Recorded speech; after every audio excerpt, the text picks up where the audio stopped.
Thank you, President, and I thank ASG Khari for his briefing. Last weekend, Israel struck military targets inside Iran.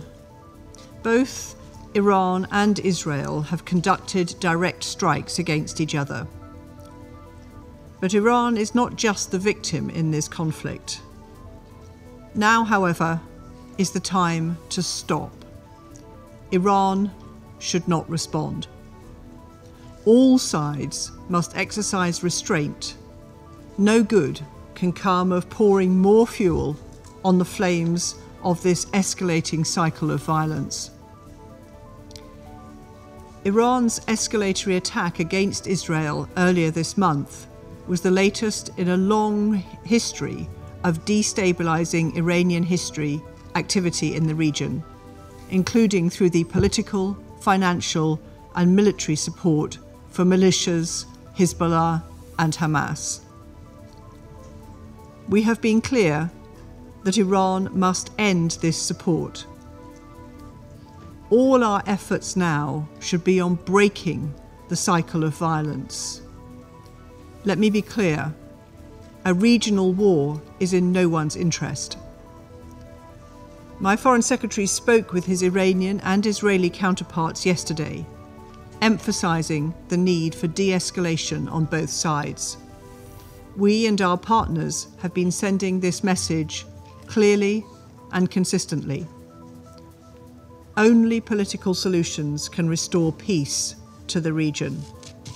That's why the UK has consistently called for immediate ceasefires in Lebanon and Gaza.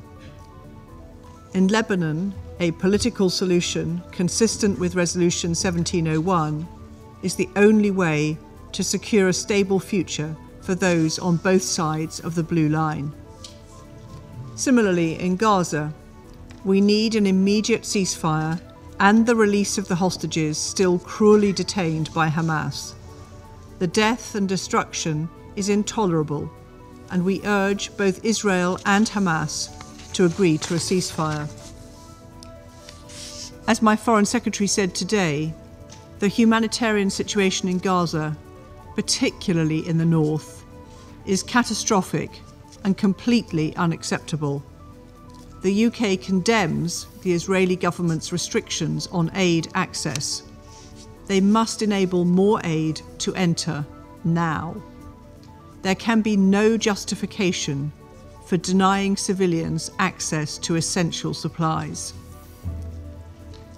We're also gravely concerned by Israeli Knesset legislation voted on today, which seeks to curtail UNRWA's ability to operate.